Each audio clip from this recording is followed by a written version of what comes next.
Why Gandalf never once sensed Saruman had turned. LOTR lore. What if the most catastrophic failure in the history of the Third Age was not a failure at all?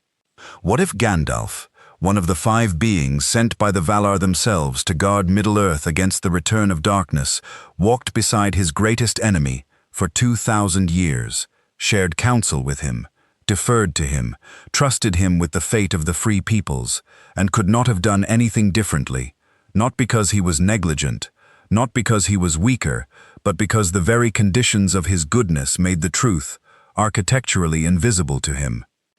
This is not a consolation for Gandalf. This is something stranger and harder than that. Because Tolkien did not design Gandalf's blindness as a flaw in the character. He designed it as a flaw in the world, a deliberate one, a theological one. The kind of flaw that only appears when you read Letter 107 and the Istari chapter of Unfinished Tales back to back, and realize that what you are holding is not backstory. It is a confession about the nature of goodness, and what it costs when it operates in a world where evil wears the robe of wisdom and speaks in the voice of caution. The question this script is going to live inside is this. If Gandalf had somehow known, if he had found a way to see past Saruman's mask, would he have had the authority, or even the will, to act before Saruman acted first? Or did Tolkien's design make betrayal not just possible, but inevitable, the moment one of the 5 looked into the abyss of the One Ring and decided the abyss looked back like an opportunity? Do not answer that yet. Sit with it. We are going to earn the answer the long way. Because first we need to understand what Gandalf actually was. Not the hat, not the staff, not the fireworks or the sword or the bridge. What he was underneath all of that, in the cosmological architecture of Tolkien's world, and why that architecture made what happened with Saruman not just possible but, in a devastating way, designed. Tolkien's Letter 107 is one of the most important documents in the entire legendarium and one of the least discussed in popular lore spaces. In it, Tolkien is explicit about something the movies never bothered to explain. The Istari, the 5 wizards, were not sent to Middle-earth as weapons. They were not deployed as divine enforcers. They were sent, in his words, to inspire, to counsel, to encourage the free peoples to use their own strengths and wisdom in resistance against Sauron. And here is the critical word Tolkien uses. They were forbidden from seeking to dominate, compel, or match Sauron power for power. That prohibition was not merely a rule handed down from the Valar. It was a condition of incarnation. The moment each Istari took on a physical body, the full range of their Maya perception, their Maya authority, their Maya power, was compressed inside the limitations of flesh, deliberately, by design. Think about what that means. Gandalf was a Maya. In the undimmed state of his being in Valinor, he was Olorin, described in the Silmarillion as the wisest of the Maiar, a being who walked unseen among elves and inspired hope and compassion in their hearts. That is a form of perception so deep it reads the interior of other beings, not as data, but as experience. Olorin did not just observe grief.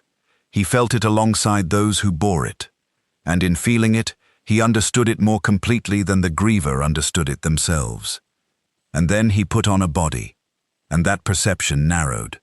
Not to nothing, but narrowed. Channeled into the permitted range of an embodied being operating within the rules of his mission. And here is where it starts to matter enormously, because what those rules permitted was the reading of outward signs, observable behavior, the evidence that another person or being chose to present to the world.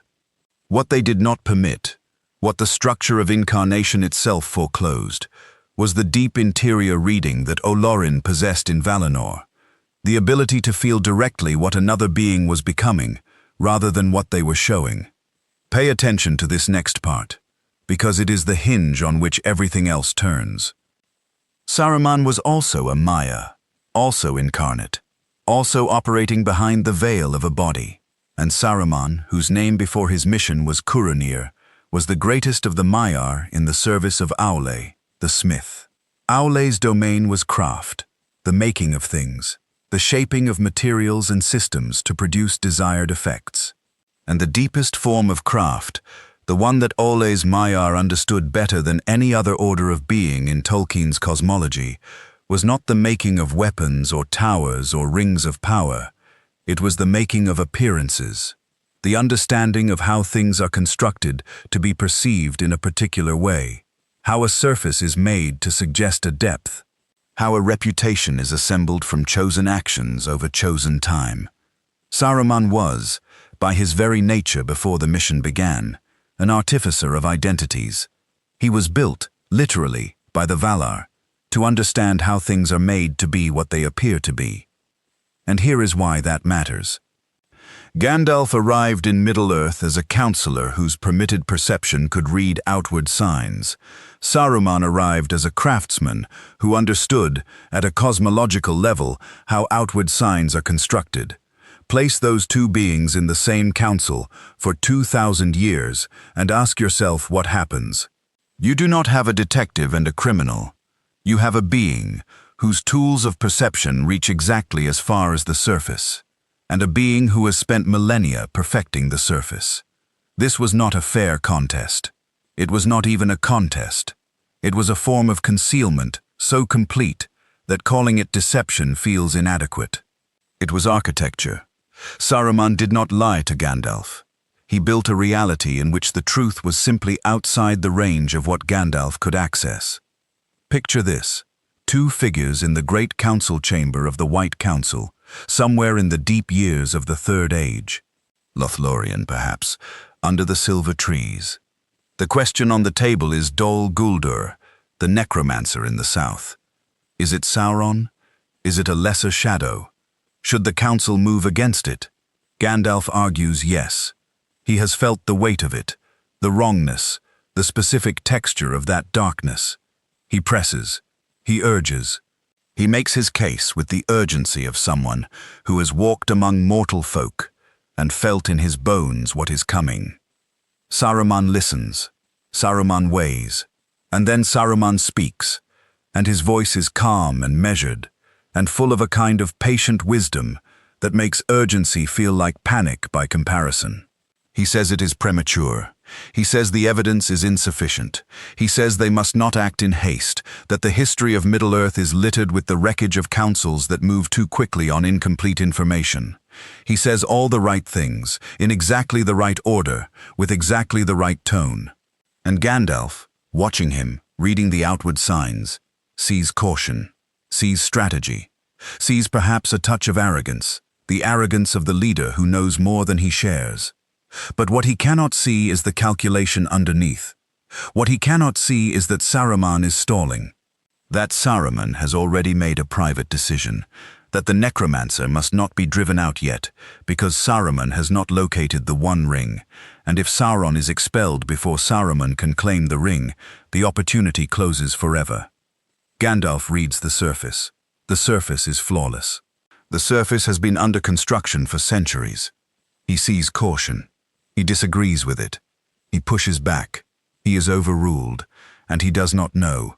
He cannot know, because the rules that govern his mission have narrowed his sight to exactly the distance Saruman has calculated. Now we need to go deeper into what Saruman's corruption actually looked like from the inside, because this is where Tolkien does something extraordinary that most readers and almost all film adaptations completely miss. The Unfinished Tales chapter on the Istari, combined with Letter 156, gives us a portrait of a corruption that was not a fall. It was an erosion, a long internal rearrangement of priorities and desires that registered to Saruman himself not as corruption, but as clarification.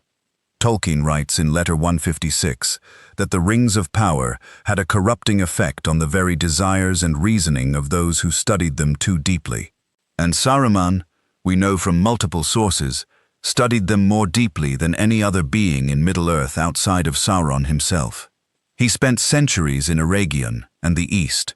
He learned the history of their making. He studied their mechanisms. He understood them, as only a Maya in the service of Ale could understand them, as objects of craft whose inner workings could be reverse-engineered by a sufficiently sophisticated mind. And as he studied, something shifted. The rings began to reshape the framework through which Saruman understood the world. Not visibly, not dramatically, but in the way that a very slow current reshapes a riverbed, one grain at a time, until the river runs somewhere entirely different from where it used to run. Here is what that erosion looks like from the inside. It does not feel like corruption. It feels like insight. It feels like arriving, after long study, at a more sophisticated understanding of power than your colleagues possess. The idea begins as a hypothetical. What if the One Ring were recovered, not by Sauron, but by someone with the knowledge to use it without being enslaved by it? What if the right mind, the prepared mind, could wield the ring as a tool rather than a master? The idea is dangerous. Saruman knows it is dangerous. He files it away. He does not act on it. Years pass, decades, centuries, and the idea does not go away. It grows, slowly, fed by every additional piece of lore he accumulates, every fragment of understanding about the ring's mechanics, every frustration with the Council's timid approaches, every moment of feeling that he alone truly understands the scale of the problem they face. And this is the devastating part. At no point in this process does Saruman wake up one morning and decide to become a traitor. There is no single moment, no dramatic choice, no door he consciously walks through. The corruption of the rings does not work by presenting you with a choice between good and evil. It works by rearranging the furniture of your mind so gradually that you never notice which room you are standing in anymore. By the time Saruman is genuinely, irreversibly on the wrong side, he has been telling himself for so long that his path is the wise one, the pragmatic one, the one that actually has a chance of succeeding, that the original good he was pursuing has become simply the justification he rehearses when he needs to explain himself to himself. And none of this, not a single grain of it, produces an outward sign that Gandalf can read. Because what does Saruman look like from the outside during all of this? He looks like a leader. He looks like a scholar.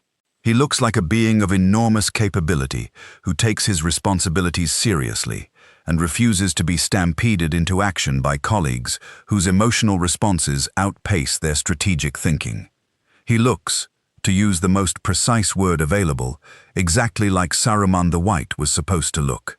The performance is not a mask laid over a different face. The performance has grown into the face. The corruption has learned to breathe through the dignity, and the dignity authenticates the corruption. They are no longer separable. Gandalf does not see a mask. He sees a colleague he sometimes disagrees with. He sees a leader he sometimes resents. He sees, occasionally, a flash of what he might describe as something too calculated in Saruman's arguments. A sense that Saruman is managing the council rather than advising it.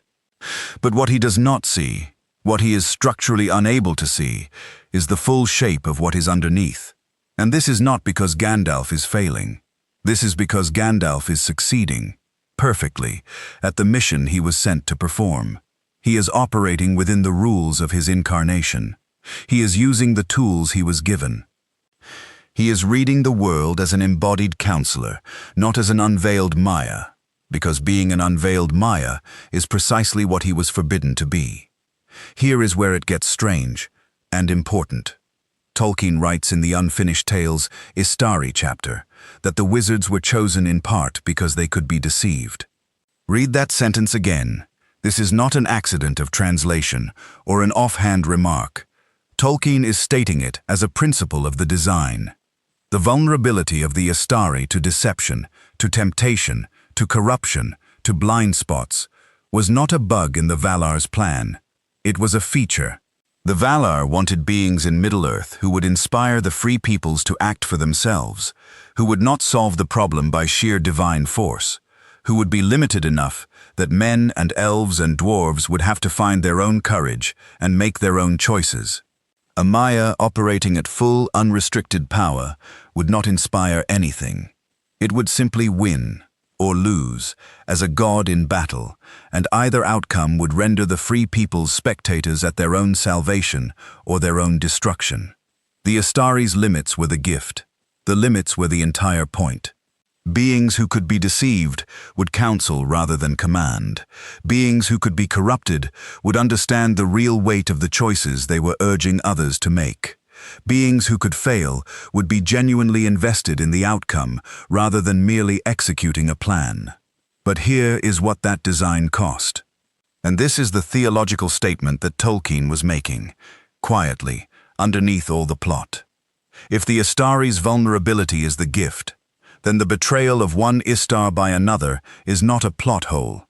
It is not a failure of vigilance. It is the price of the design. You cannot have beings limited enough to inspire without also having beings limited enough to be fooled. You cannot grant the free peoples the dignity of their own agency without accepting that the counselors sent to guide them will sometimes be outmaneuvered by the very darkness they were sent to counsel against. The mercy that makes the Astari good at their mission is the same mercy that makes one of them invisible to another's corruption. This is the cost of goodness operating in a fallen world. Not carelessness, not weakness, cost. And Gandalf paid it for 2,000 years without knowing he was paying anything. Let us return now to the specific texture of their relationship, because this is where the lore gets very precise and very revealing, in ways that the movies had neither the time nor the inclination to honor. Unfinished Tales records that Saruman was the first of the 5 Istari to arrive in Middle-earth. This is not a minor detail. It is enormous. It means that Saruman had centuries of cultivating his reputation, building his authority, establishing the performance of Saruman the White, before Gandalf or any of the others arrived to offer a competing point of comparison. By the time Gandalf knew him, Saruman had already practiced being Saruman the Wise, Saruman the Cautious, Saruman the Trustworthy, for longer than most human civilizations have existed. The performance was not recent. It was ancient. It had the patina of long time. It had the credibility of established history. Gandalf did not meet a man who had turned. He met a legend that had been turning, invisibly, for an age, whose surface showed only the accumulated authority of centuries of performed integrity. Picture this. Not Orthanc yet. Earlier. Much earlier. The first years of Saruman's time in Middle-earth, before any of the others arrived. A single figure in grey, not yet white, moving among the peoples of Middle-earth, learning, listening, studying. There is no council yet. There is no Orthanc. There is only Curanir, wearing a body for the first time, feeling the strangeness of limitation and weight and cold and hunger, and beginning to make choices about who he is going to be in this diminished form. Every choice he makes in those early centuries, every reputation he builds, every impression he creates, becomes permanent in a way that would not be true for a mortal being, because he will live for thousands of years, and the impressions he is laying down now will calcify into received truth. In those early years, Saruman is making something, not just relationships, not just alliances. He is making the mask. He is deciding what Saruman the White will look like to every being he will ever encounter for the rest of the age. And he has centuries to get it right, before anyone arrives who might notice an inconsistency. When Gandalf arrives, the mask is already finished. It has been finished for a very long time.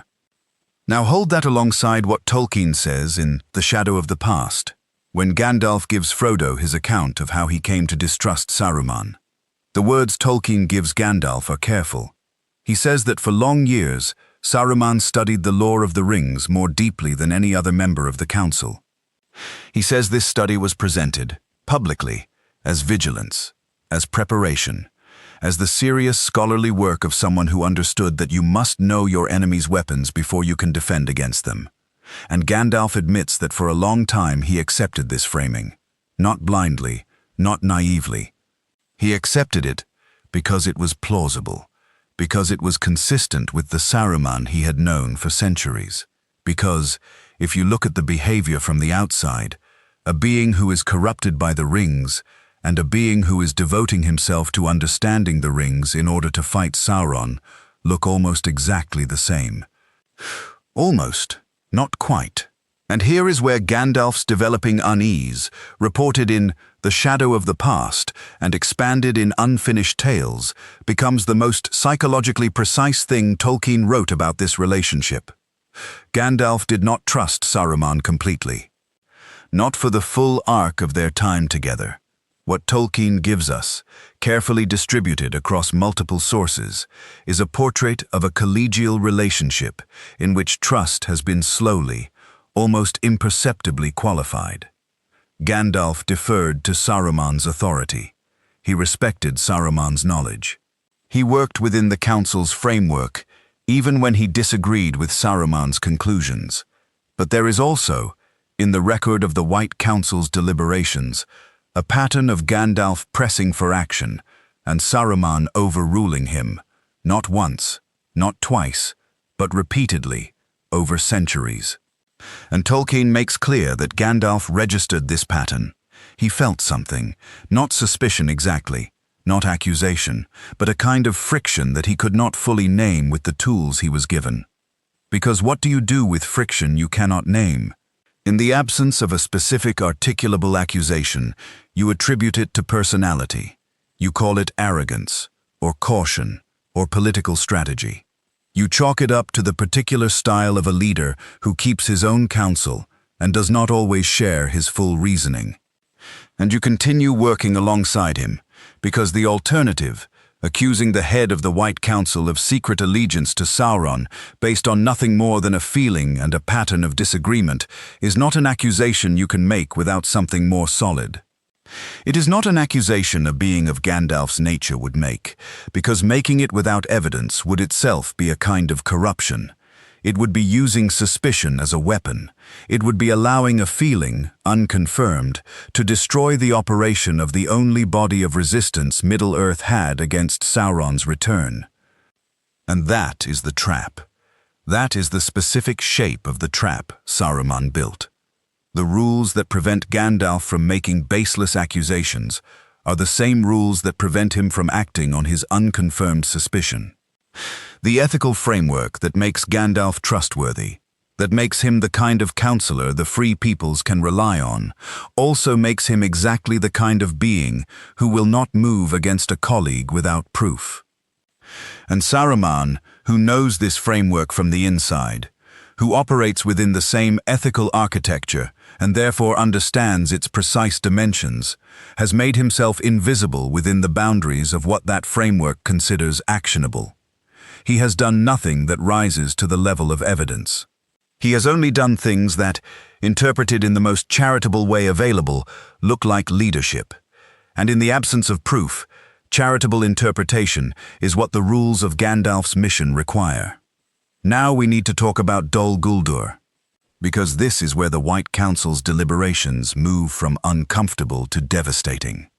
Unfinished Tales reconstructs the White Council's debates about Dol Guldur in enough detail that we can see exactly how Saruman's stalling operated in practice. Gandalf wanted to act. He had been to Dol Guldur. He had, in the extraordinary sequence described in Unfinished Tales, entered the fortress itself, in disguise, and found Thrain the dwarf imprisoned there, and confirmed beyond any reasonable doubt that the necromancer was not a lesser shadow, but Sauron himself, returned in diminished form, rebuilding strength in the shadow of Mirkwood. This was not a feeling. This was a direct report from a witness who had been there. Gandalf brought this to the council, and Saruman overruled him. The argument Saruman made was sophisticated. He argued that even if the necromancer was Sauron, which he did not concede, acting against Dol Guldur prematurely might drive Sauron to relocate before the council could fully assess the threat. He argued for patience, for study, for allowing the situation to develop until they had a clearer picture, and the language of the argument was the language of strategic caution. It was the language a responsible leader uses when urging colleagues not to act on incomplete information. But here is what that argument was actually doing. Saruman had been searching for the One Ring for years, for decades, for, by some accounts, longer. He had been secretly searching the Gladden fields, where Isildur was killed, where the ring was lost, hoping to find it before anyone else. And if Sauron was expelled from Dol Guldur before Saruman located the ring, one of two things would happen. Either Sauron would go looking for the ring himself, which Saruman desperately wanted to avoid, or the ring would remain lost for another age, and Saruman's window for claiming it would close. Neither outcome served Saruman's private plan. The only outcome that served that plan was stalling, keeping Sauron contained in Dol Guldur, weak enough to not actively seek the ring, strong enough to keep the search for the ring urgent in Saruman's mind as the justification for everything. Gandalf did not see this. He could not see this, because the argument Saruman was making on the surface was not wrong. It was not irrational. It was the kind of argument a genuine strategic thinker might make about the Dol Guldur situation. And the motivation underneath the argument was invisible, buried so deep inside Saruman's internal concealment that even the argument's maker had perhaps convinced himself, partially, that his reasons were the ones he was stating. Think about that level of self-deception, and then think about how you detect it from outside. You cannot. Not without tools that Gandalf was forbidden to use. And this is the specific moment in the history of the Third Age where the design of the Istari mission becomes not just a theological statement, but a tragedy. Because Gandalf was right. He had been right about Dol Guldur from the beginning. And Saruman overruled him with an argument that was structurally indistinguishable from wisdom, and Gandalf, operating within the rules of his mission, had no choice but to accept the overruling, go back to his wandering, and continue being Gandalf the Grey, the grumbling, slightly eccentric, deeply earnest wizard who pushed too hard on the council and got told to wait. He waited, for decades, and while he waited, Sauron grew, and Saruman searched, and the ring slept in a river somewhere. Picture this, Gandalf, sitting alone somewhere in the wild, not Orthanc, not Rivendell, somewhere between places, the stars above and the dark below, turning over the conversation with Saruman in his mind. Not for the first time, not for the 100th. He has been turning it over for years. He can feel the wrongness of the outcome the way you feel a stone in your boot. Small, persistent, irritating, impossible to ignore completely. He thinks about Saruman's argument. He thinks about the way the argument closed every avenue of objection, neatly, systematically, as though Saruman had anticipated every counterpoint before Gandalf raised it. He thinks about the smoothness of it, and he wonders, not for the first time, whether smoothness is a virtue or a warning, whether wisdom and performance can be distinguished from the outside, whether he would know the difference between a colleague who was right and a colleague who was lying fluently. He does not have an answer. He has never had an answer. He files the feeling alongside all the other filed feelings, the unconfirmed frictions that have no name and no evidence, and he goes back to work. Because that is what his mission requires, and because accusing without proof is not something he is willing to become. This is what integrity costs. This is precisely what it costs. Now let us go back to the letter, letter 107, because there is a passage in it that most people who have read the letter have simply not followed all the way to its conclusion. Tolkien writes that the Maiar who became the Istari were given the form of men, with all the limitations that form entails, and that their angelic nature was veiled from them in moments of temptation and doubt. Not removed, veiled. This is a specific word, and it does a specific theological work. It means that in the moments when an Istar most needed to access his full Maya perception, when he was confused, or afraid, or under pressure, or being deliberately deceived, the veil was thickest. The veil was not a constant limitation. It was responsive. It closed most tightly around the perception, at exactly the moments when clear perception was most necessary. Why would the Valar design it that way? Tolkien does not say explicitly, but the logic follows. An Istar who could lift the veil whenever the situation became urgent enough would eventually lift it. He would convince himself that the situation was urgent enough to justify accessing the fuller range of his Maya nature. And once he did that, once he deployed Maya-level perception or Maya-level power in service of what he told himself was an emergency, the door would be open.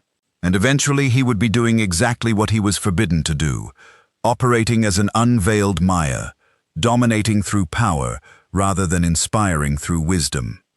So the veil is thickest when the temptation to pierce it is greatest.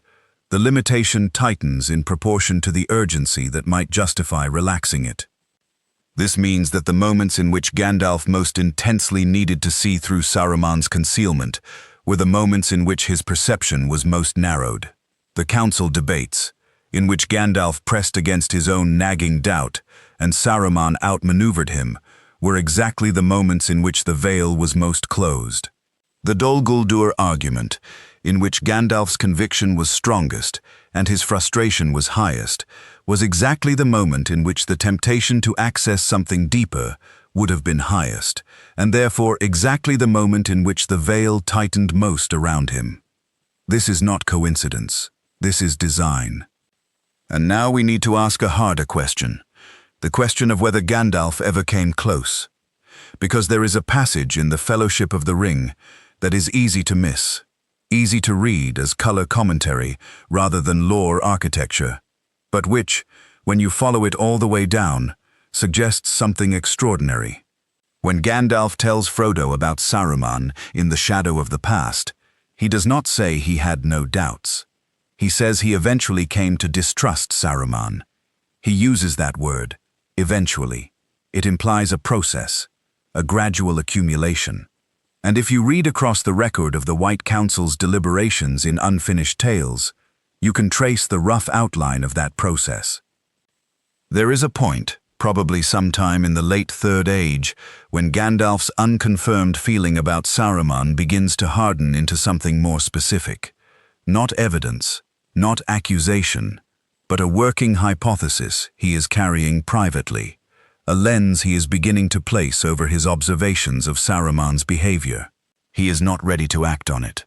He is certainly not ready to say it aloud, but he is, for the first time, looking at Saruman and seeing not just a frustrating colleague, but a possibility he has been refusing to fully articulate. And this is when Saruman shows him Orthanc.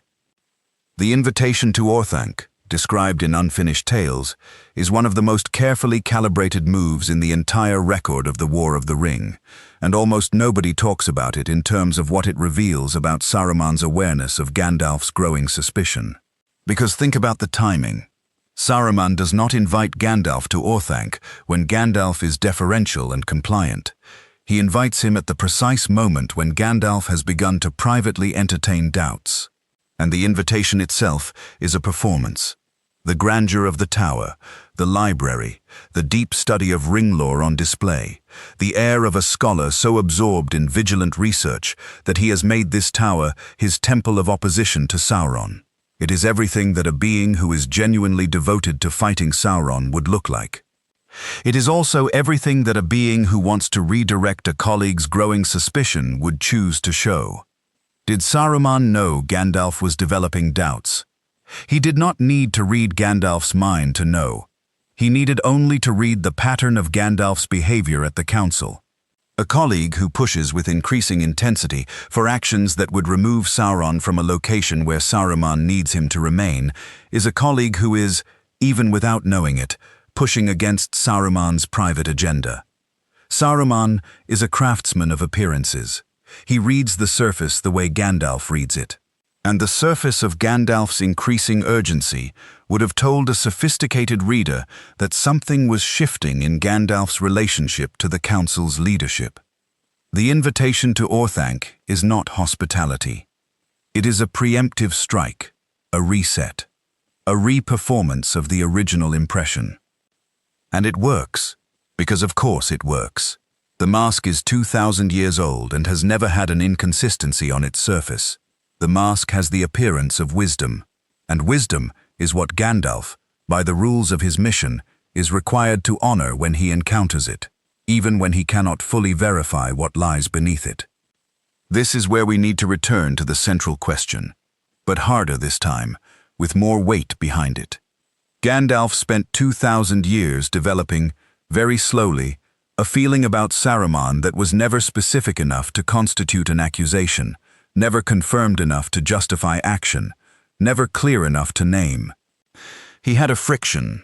He had, eventually, something approaching a private hypothesis, and he had, when he walked through Orthanc and saw the display Saruman had prepared, a temporary reframing of that hypothesis back towards something he could not sustain, because the performance was too complete, because the mask was too old, because the tools his mission gave him reached exactly as far as the surface, and the surface of Orthanc was magnificent. Now ask yourself, what would it have meant for Gandalf to have known, not felt, not suspected, truly known, with the certainty that would justify action? To have that kind of certainty, Gandalf would have needed to pierce the veil on his own perception. He would have needed to access the Maya-level reading of another Maya's interior state that his incarnation specifically foreclosed. And that means he would have needed to do something his mission explicitly prohibited. He would have needed to operate as an unveiled Maya, reaching past the limits of embodied perception to read Saruman's concealment directly. And even if he had done it, even if he had breached the rules of his incarnation and looked past the mask and seen the truth of what Saruman had become, what then? He would have had no authority to act. This is the part nobody mentions. Tolkien's cosmological rules are very clear on this. The Istari were not sent to govern. They were not sent to judge and execute. They were not sent with the authority to remove a colleague from office, or imprison a corrupted Maya, or expel a member of the White Council. Those are acts of power that match Sauron's methods, and matching Sauron's methods was precisely what the mission forbade. If Gandalf had gone to the other members of the council and said, "I have reached past the limits of my permitted perception using Maya-level ability, and I have discovered that Saruman is working toward the ring for his own purposes," he would have been reporting a discovery made by tools he was not supposed to use, which would raise an immediate question about whether Gandalf's own compliance with his mission had slipped. The evidence would be inadmissible, not in a legal sense, but in a moral and cosmological sense. It would be the fruit of a forbidden method. Picture this, the full council assembled, all of them, Galadriel, Elrond, Círdan, the others. Gandalf stands and makes the accusation. He says, "Saruman has turned. He has been studying the ring for his own purposes. He has been stalling the council for decades to preserve the conditions he needs to find it. I know this because I reached past the limits of my body and read his interior state directly, as a Maya, not as the counselor I was sent to be." And Saruman, calm as stone, turns and says, "And what does that breach of mission tell you about the accuser?"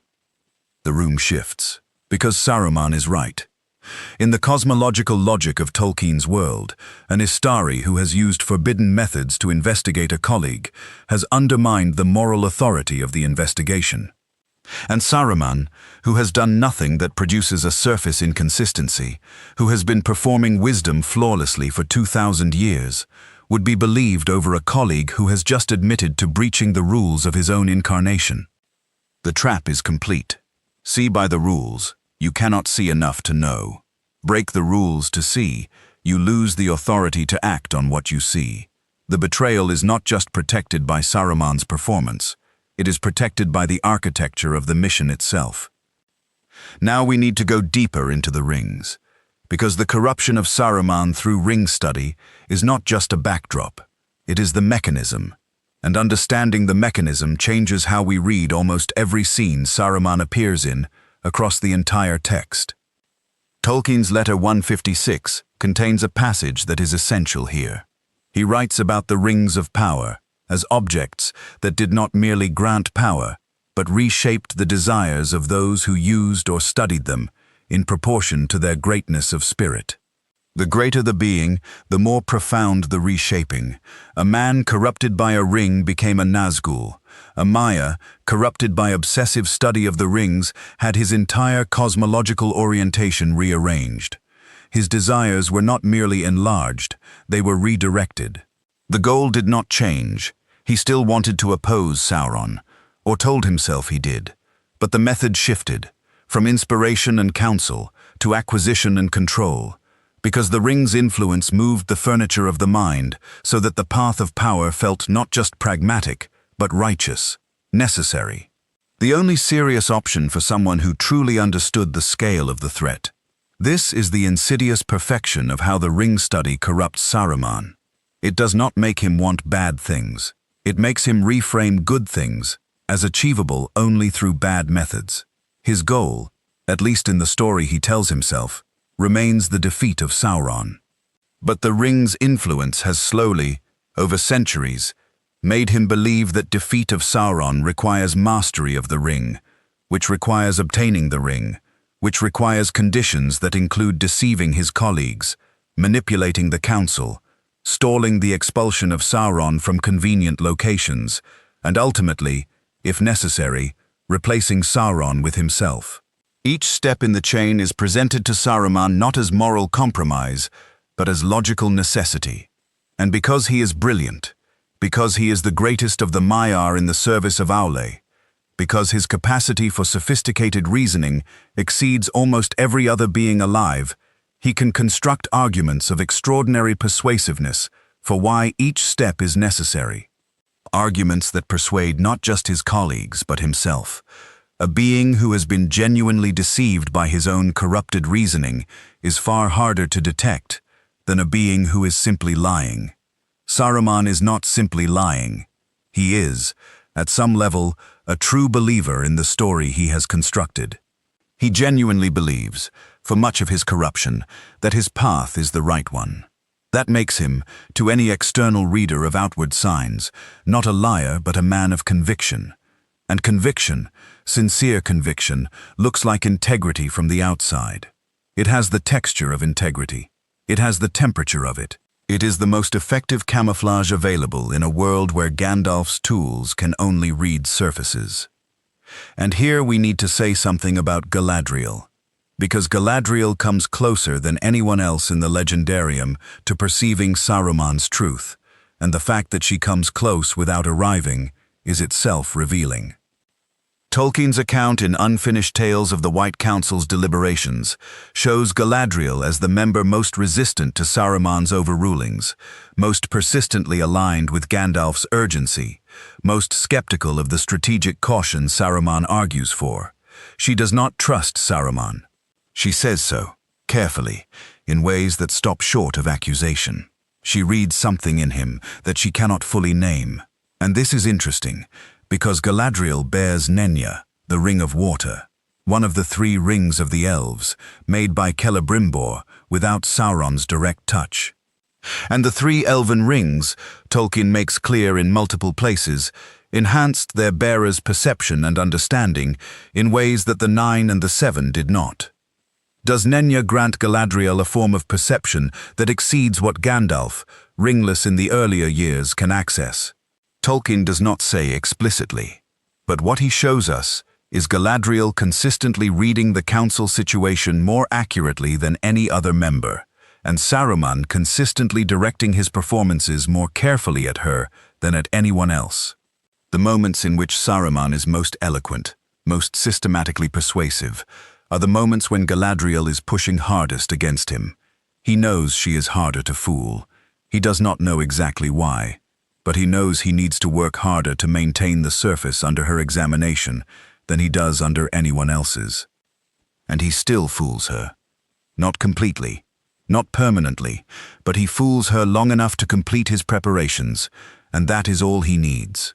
Even Galadriel, with whatever enhanced perception Nenya grants, cannot pierce the veil on a Maya who has been building this specific concealment for 2,000 years. This matters enormously for how we think about Gandalf's failure. Because if Galadriel, with Nenya, with her own millennia of wisdom, with her persistent distrust of Saruman's motives, cannot penetrate the concealment, then the question of whether Gandalf could have done it becomes genuinely rhetorical. This is not about degrees of perceptiveness among the characters. This is about the absolute upper limit of what embodied perception can reach when facing a Maya who is concealing himself deliberately from full knowledge of the structure of the veil he is hiding behind. Picture this. The last meeting of the White Council before the War of the Ring changes everything. Sometime in the middle of the Third Age, after the expulsion from Dol Guldur, after Sauron has openly returned to Mordor, after the ring has been found and is moving through the world, the council meets. Saruman is still its head. He is still performing. But something has shifted, subtly, imperceptibly to most, in the quality of his performance. Because Saruman now knows the ring is out there. He knows it is not in his hands. He knows Sauron is looking for it. And the performance of strategic caution, useful for so long, is beginning to feel like a coat that no longer fits the season. Gandalf watches him at this meeting, not with new tools, still with the same narrowed, embodied perception he has always had. But the accumulated weight of 2,000 years of filed frictions has reached, finally, a mass that produces a form of gravity. He watches Saruman manage the room. He watches the careful deployment of authority, the preemptive closure of avenues before they become arguments. The way Saruman's eyes move across the assembled faces, calculating rather than reading. And something in Gandalf shifts. Not knowledge, not proof, but the weight finally tips. The hypothesis he has been carrying privately, unnamed, unconfirmed, for centuries, tips over into something he can almost name. Almost. He does not say it at the council. He leaves with it unnamed, a heavier thing than when he arrived, and he goes back into the world. And the world, very shortly, is going to begin producing events that no longer need his hypothesis to make sense. The ring is found. Sauron sends the Nazgul. The age of private suspicion is ending. The age of open war is beginning. And in that transition, Gandalf's inability to have known sooner is about to matter less than what he does next. But that transition does not erase what preceded it. It does not redeem the centuries. It does not make the 2,000 years of walking beside an enemy without knowing it into something other than what they were. And it does not answer the question at the heart of all of this, whether the design of the mission, the rules of incarnation, the prohibition on Maya-level perception, made betrayal not just possible but inevitable, the moment Saruman chose to look into the ring's promise and find it answered his ambitions. Now we have to go somewhere harder. Because everything we have established so far, the limits of Gandalf's perception, the mechanics of Saruman's corruption, the architectural perfection of the concealment, the cosmological trap, all of this has been preparing us for the question that the lore asks but never answers directly. And this is the question we need to sit inside for a moment before we move toward the ending. Could anyone have stopped Saruman, not exposed him, not confronted him, stopped him, arrested the erosion at some earlier point, before it became irreversible, before the corruption had rearranged him so completely that the original Curanir was no longer accessible from inside the structure that had grown over him? Tolkien does not give us a direct answer, but the cosmological rules he establishes point toward one, and it is not a comfortable one. The Maiar who served Aule had a specific relationship to their own potential for corruption that differed from the other orders of Maiar. Aule himself, Tolkien establishes in the Silmarillion, was susceptible to a particular temptation, the temptation of independent creation. He made the dwarves without Ilúvatar's sanction, driven by a desire to have things that were his own, made by his hands, responsive to his will, that were not simply Ilúvatar's. This is the deepest form of craftsman's longing, the desire not to make for another but to make for yourself, to have the creation be yours in a way that undeniably belongs to you. Aule repented. He offered the dwarves back. He submitted his creation to Ilúvatar's judgment and accepted the result. He was redeemed by his willingness to release what he had made.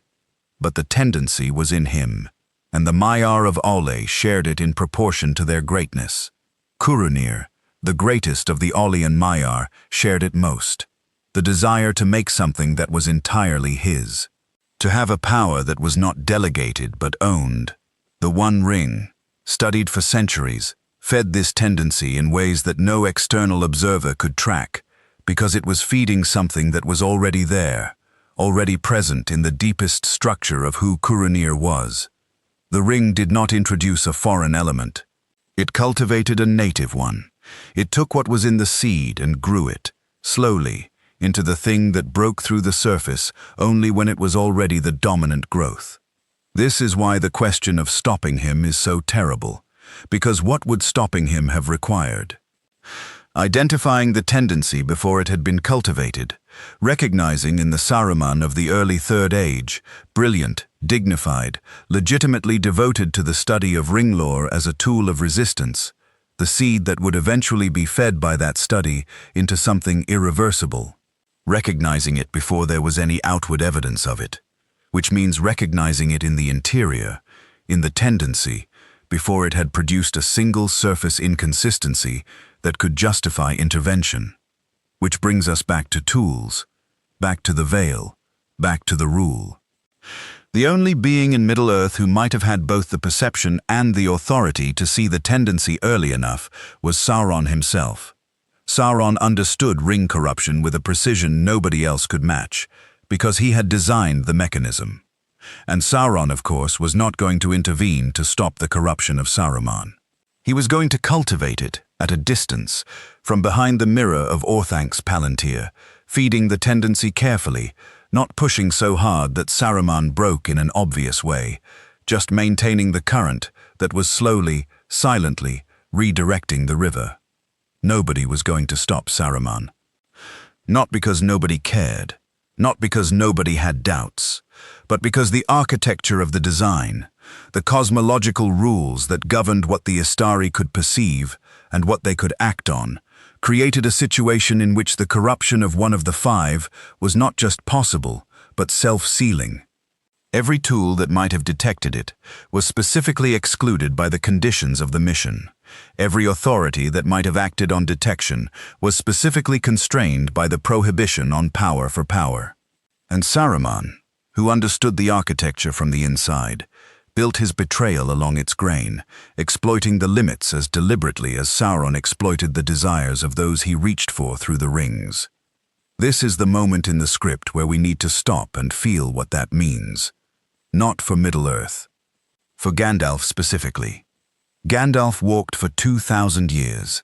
He walked among the peoples of Middle-earth, inspiring them, counseling them, sharing their griefs and their smallnesses, sitting by fires in hobbit holes and arguing with dwarves, and watching the slow erosion of things he loved and could not fully protect. He walked as a counselor in a body that was not his home, wearing a limitation that narrowed him, feeling the weight of a mission that asked him to be less than what he was, so that the peoples he served could be what they needed to be.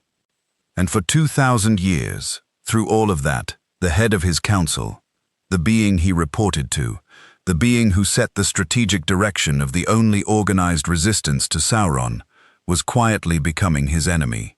Not loudly, not suddenly, quietly, in the way that only the deepest, most patient, most architecturally sophisticated corruption can achieve.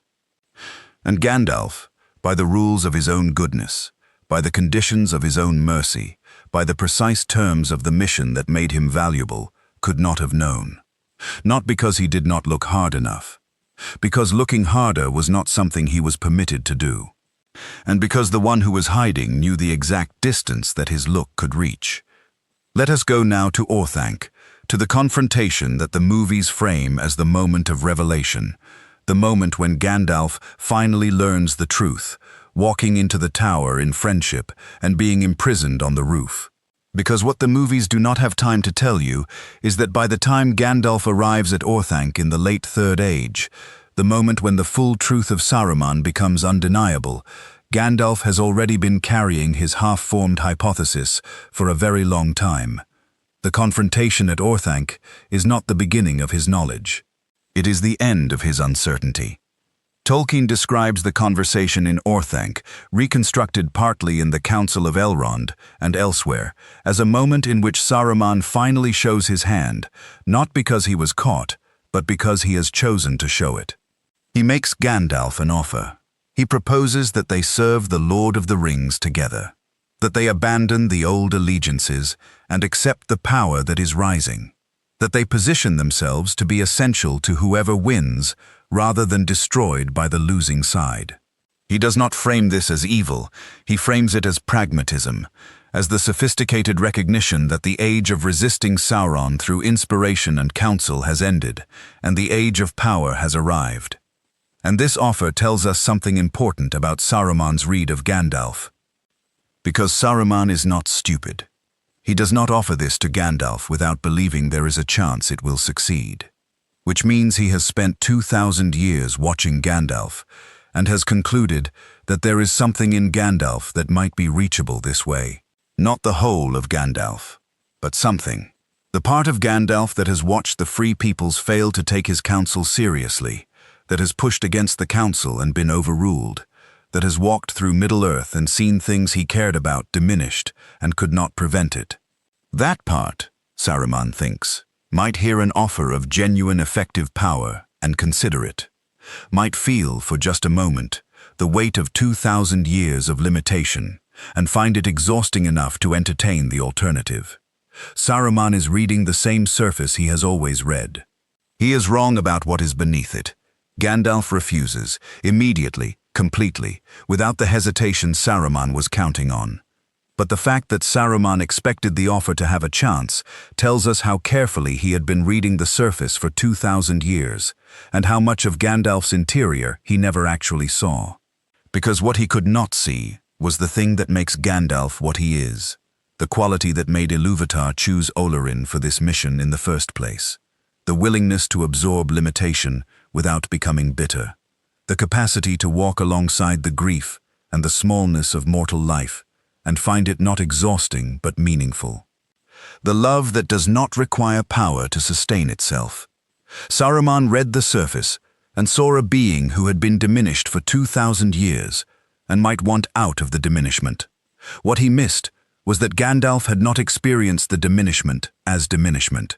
He had experienced it as the work, as the point, as the thing that was worth doing even if it cost you everything you were before you took the body and walked into the world. Saruman could not see this because he could not feel it, because the ring study had rearranged his relationship to power in ways that made the experience of limitation intolerable. Where Gandalf had learned to love the world from inside the veil, Saruman had learned to resent the veil with increasing intensity until the resentment was the loudest thing in the room. Picture this: two Maiar standing in a tower at the edge of Rohan, both of them wearing bodies, both of them far from home, both of them carrying 2,000 years of walking through a world that was not what it was supposed to be. One of them has found, inside the limitation, a reason to love what they were sent to protect. The other has found, inside the same limitation, a reason to want the power that would end the limitation forever. The difference between them is not intelligence, not strength, not even wisdom in the technical sense. It is orientation. It is what you decided, very early in the mission, that the work was for.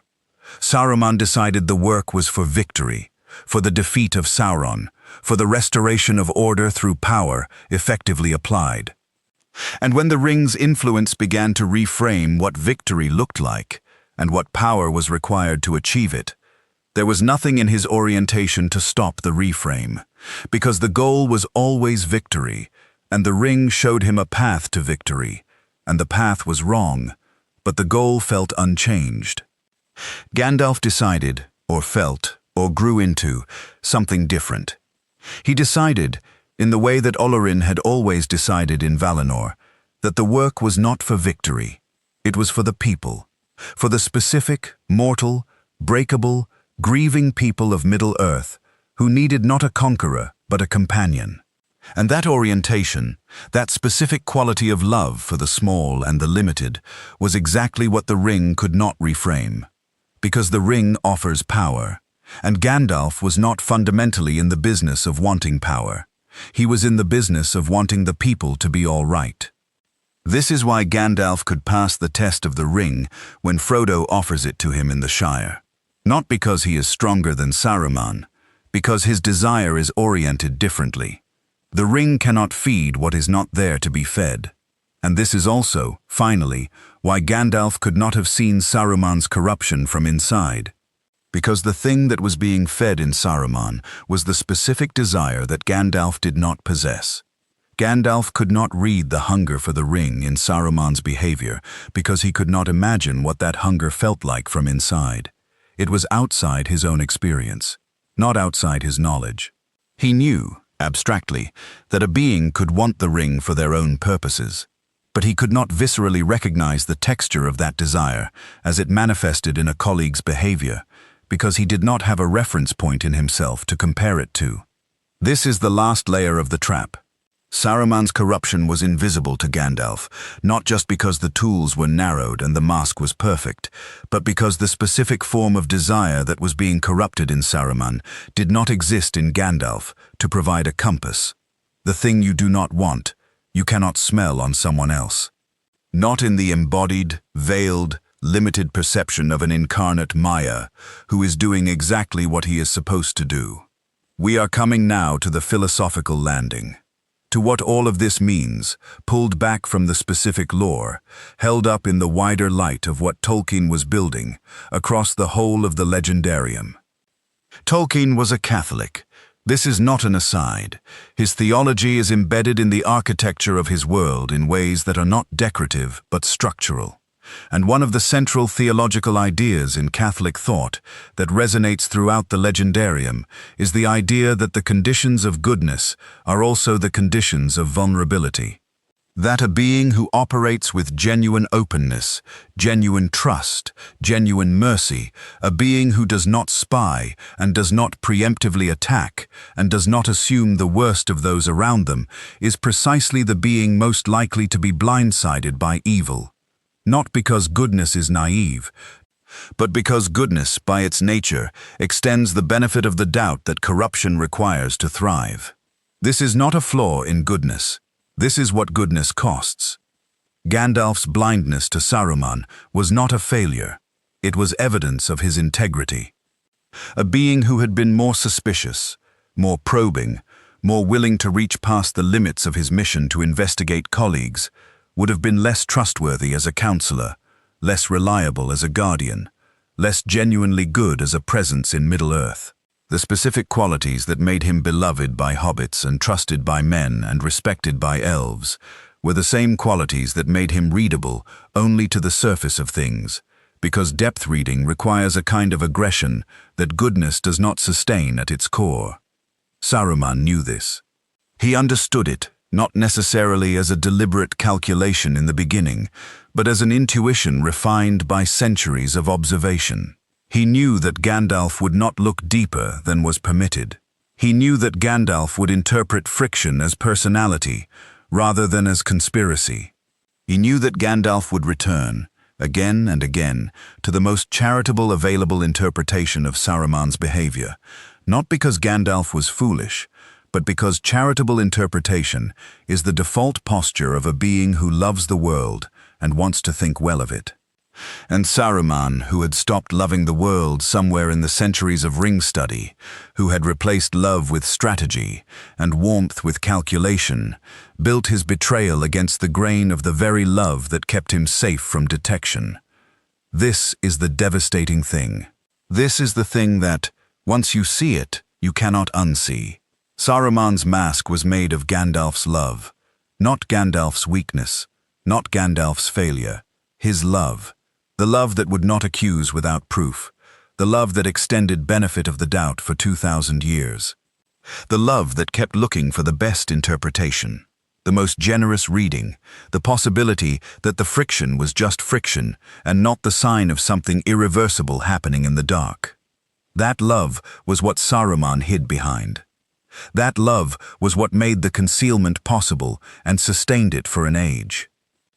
And Tolkien does not suggest that Gandalf should have loved less. He never does. He never proposes that the solution to Saruman was a more suspicious Gandalf, a more probing Gandalf, a Gandalf who reached past the limits of his mission to investigate colleagues before they had given him specific, articulable cause. That Gandalf would not have been Gandalf. That Gandalf would have been something closer to Saruman, a being who had decided that the ends of the mission justified the means, who had reached past the permitted range of his tools in the name of necessity. The solution, in Tolkien's world, is never the corruption of the good in order to protect itself from the corrupt. The solution, always, is to endure the cost of goodness and trust that the world is built in a way that can survive it. And the world did survive it, barely, at enormous cost, but it did. Now we return to the question, for the last time, and this time we carry everything with us. If Gandalf had somehow known, truly known, with undeniable certainty, what Saruman was becoming, would he have had the authority or the will to act before Saruman acted first? The authority question is easier. He would not have had it, not within the rules of his mission. An Istari who moved against the head of the White Council, without the sanction of the Valar, using knowledge obtained through forbidden methods, would have been committing the same category of transgression that the Istari were sent to prevent, the use of unrestricted Maya power to impose a particular outcome, bypassing the agency of the other free beings involved. Gandalf acting unilaterally against Saruman would have been, in cosmological terms, doing what Sauron did, deciding that his understanding of the right outcome justified overriding the mechanisms that existed to ensure no single being could make that decision alone. This is not a technicality. This is the heart of what Tolkien built. The prohibition on unilateral Maya action is not bureaucratic caution. It is the difference between the world Ilúvatar intended and the world Sauron wanted. A world in which a sufficiently motivated, sufficiently righteous, sufficiently confident being can decide to override the council and imprison a colleague and take control of the situation is a world in which the ring has already won, philosophically, even if Sauron has not. The will question is harder, and this is where we have to be honest about what Tolkien leaves unanswered. Because Gandalf, by the time of the Orthanc confrontation, has walked 2,000 years through grief and smallness and limitation. He has watched Saruman overrule him. He has filed the frictions. He has carried the hypothesis unnamed for a long time. He is not, at this point in the story, a being of simple serenity. He is a being of profound weariness, who has not been broken by the weariness, which is different from not feeling it. Would the Gandalf of the late Third Age, faced with undeniable proof of Saruman's betrayal and a specific window to act before Saruman could consolidate his position, would he have found the will to step outside the rules of his mission and do what the rules forbade? Tolkien does not answer this. He cannot answer it without destroying the design, because to have Gandalf act outside the rules in response to knowledge he could not have obtained within them is to ask us to celebrate a Gandalf who has become, precisely in the moment of his triumph over Saruman, something that Ilúvatar did not send. A being who trusted his own judgment over the framework he was given. A being who decided that the emergency was sufficient to justify the transgression. A being who sounds, in that description, uncomfortably like Saruman. Maybe that is the point. Maybe the reason Tolkien does not let Gandalf have the knowledge is precisely because having the knowledge would have put Gandalf in a position where the righteous path and the transgressive path became genuinely indistinguishable, where even Gandalf the Grey, Olorin the Compassionate, the one Maya who had built his entire 2,000-year performance of goodness on the genuine article, rather than a mask, would have faced a choice that had no clean answer. And Tolkien, who understood better than almost any writer of the 20th century how the deepest forms of evil work, knew that that was exactly the kind of choice evil designs for you. The choice in which both options cost you something irreplaceable, so that even victory comes with a wound. The mercy of not knowing was not just mercy for Gandalf's blindness.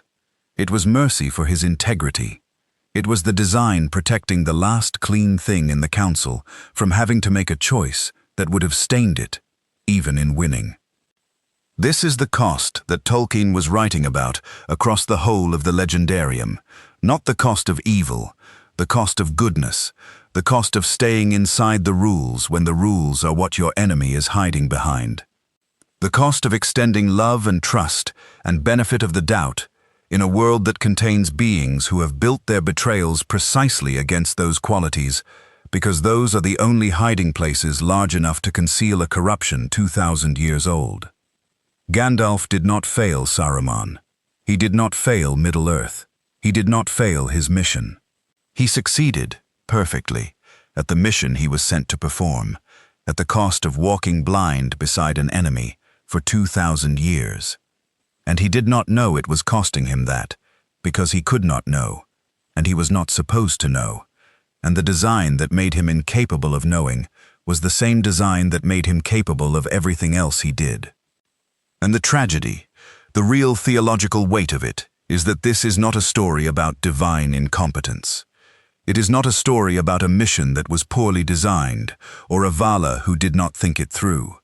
It is a story about the price of a world in which free will is real and binding, in which a Maya can choose to look into the abyss of the ring's promise and find it welcoming, in which the corruption of a great being does not trigger an alarm or summon a response, because the design of the world does not include a mechanism for preventing voluntary choice, in which goodness, genuine goodness, cannot surveil its way to safety, cannot investigate its way to immunity, cannot probe and compel and dominate its way into a condition where betrayal is impossible, because a world in which goodness could prevent betrayal by those methods would not be a world in which goodness meant anything. It would just be another form of the One Ring, worn by someone who thought they deserved it. So we end here, with two Maiar, one gray and one white, in a tower that one of them built and the other thought he knew. Gandalf offered something, and Gandalf refused, and Saruman in that refusal finally saw the full shape of the thing he had spent 2,000 years not understanding about the colleague he had outmaneuvered for an age. He saw that Gandalf was not diminished by the limitation. He saw that the veil had not narrowed the essential thing. He saw, perhaps for the first time, what he himself had lost somewhere in the centuries of ring study.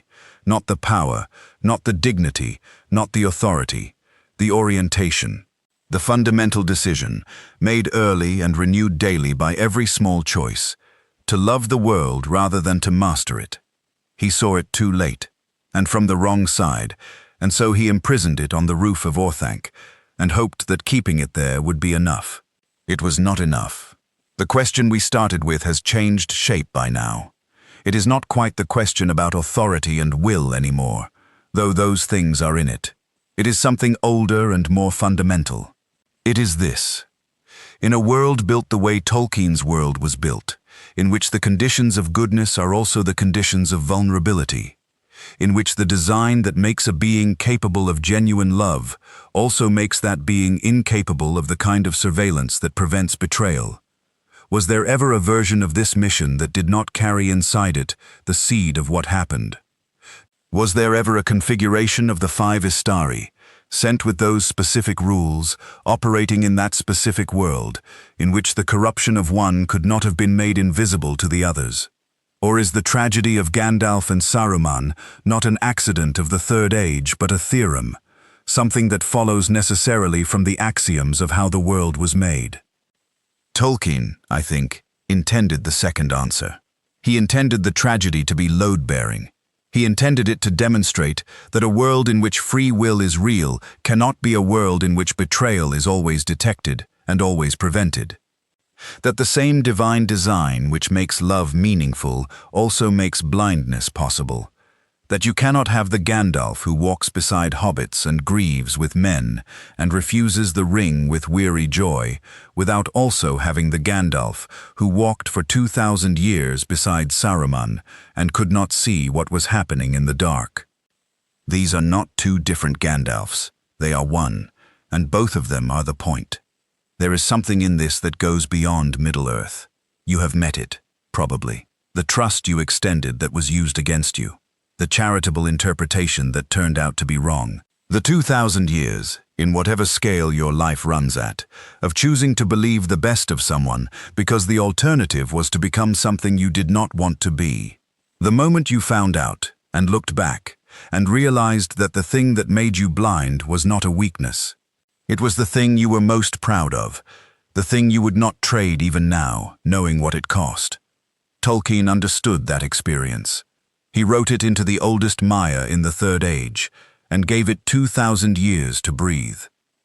And then he let the grey wizard fall into a darkness beneath a mountain, and rise from it clothed in white, and go back to the work, knowing now, carrying the knowledge of what the limitation had cost, and still choosing, still, to be the kind of being who loves the world rather than tries to control it. Because what other choice is there? Once you know the cost, and you still choose the love anyway, that is not naivety. That is something much older and much harder. That is the only answer Tolkien ever had for the price of goodness. That is what Gandalf was. If you have sat with this as long as I have, you know that the question of Gandalf and Saruman never fully closes. It just goes deeper. And the deeper it goes, the more it stops being about wizards and rings and the Third Age, and starts being about what you are willing to pay for the specific kind of person you want to be. I think that is why Tolkien kept returning to these questions across decades of writing, in letters, in histories, in revisions of things he had already revised twice. He was not trying to resolve the question, he was trying to honor it. I would love to hear where you land on this. Not the theory of it. The weight of it, the question of whether the design was mercy or inevitability, whether the Valar built something wise or something tragic, and whether there is a difference. That conversation is worth having, and this channel is where we have it. If you want to go further into the legendarium, into the places where the lore says things nobody expects it to say, and where the questions it raises feel like they are about something real, then stay with us. There is a great deal more we have not opened yet.